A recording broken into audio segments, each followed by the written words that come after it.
Indian സേന അംഗീകരിച്ചതിനേക്കാൾ 8 സ്ഥലങ്ങളെ കൂടി അധികമായി ഓപ്പറേഷൻ സിന്ദൂരിൽ ലക്ഷ്യം വെച്ചുവെന്ന് ഓപ്പറേഷൻ ബനിയൻ അൺമർസൂസിനെ കുറിച്ചുള്ള പാകിസ്ഥാൻ രേഖയിൽ വെളിപ്പെടുത്തൽ. പെഷവാർ, സ്വാങ്, സിന്ധിലെ ഹൈദരാബാദ്, പഞ്ചാബിലെ ഗുജറൻവാല, ഫവാൽ നഗർ, അറ്റോക്, ചോർ എന്നിവിടങ്ങളിലെ ആക്രമണങ്ങളെ സൂചിപ്പിക്കുന്ന ഭൂപടങ്ങൾ ഈ രേഖയിൽ ഉൾപ്പെടുന്നു. കഴിഞ്ഞ മാസത്തെ വ്യോമാക്രമണത്തെ തുടർന്ന് ഇന്ത്യൻ വ്യോമസേനയോ മിലിറ്ററി ഓപ്പറേഷൻസ് ഡയറക്ടർ ജനറലോ പത്രസമ്മേളനങ്ങളിൽ ഈ സ്ഥലങ്ങൾ പരാമർശിച്ചിരുന്നില്ല. ഇന്ത്യൻ പ്രതിരോധ അധികൃതർ മുമ്പ് വെളിപ്പെടുത്തിയിട്ടില്ലാത്ത 8 ഇന്ത്യൻ വ്യോമാക്രമണങ്ങൾ കൂടി ഈ രേഖയിൽ രേഖപ്പെടുത്തിയിട്ടുണ്ട്. പെഷവാർ, ജാങ്, സിന്ധിലെ ഹൈദരാബാദ്, പഞ്ചാബിലെ ഗുജറൻവാല, ബഹവൽ നഗർ, അറ്റോക്, ചോർ തുടങ്ങിയ പ്രധാന നഗരങ്ങളിൽ ഇന്ത്യൻ വ്യോമസേന നടത്തിയ ആക്രമണങ്ങൾ പാകിസ്ഥാൻ രേഖയിലെ ഭൂപടങ്ങളിൽ കാണിച്ചിരിക്കുന്നു. മെയ് 7 പ്രത്യാക്രമണത്തിനു ശേഷം നടന്ന പത്രസമ്മേളനങ്ങളിൽ ഇന്ത്യൻ വ്യോമസേനയോ മിലിറ്ററി ഓപ്പറേഷൻസ് ഡയറക്ടർ ജനറലോ പരസ്യമായി പരാമർശിച്ചിട്ടില്ലാത്ത സ്ഥലങ്ങളാണിവ. പുതിയ വിശദാംശങ്ങൾ ഓപ്പറേഷൻ സിന്ദൂരിന്റെ വ്യാപ്തിയിൽ പുതിയ വെളിച്ചം വീശുന്നു. കൂടാതെ പാകിസ്ഥാൻ വെടിനിർത്തൽ പ്രഖ്യാപിക്കാനുള്ള അടിയന്തര ആഹ്വാനത്തിന് പിന്നിലെ ഒരു പ്രധാന ഘടകമായി ഇതിനെ കണക്കാക്കുന്നു.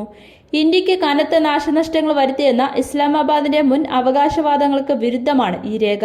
പകരം പാകിസ്ഥാൻ മണ്ണിലുണ്ടായ നാശനഷ്ടങ്ങളുടെ ആഴവും ഈ രേഖയിൽ അടിവരയിടുന്നു.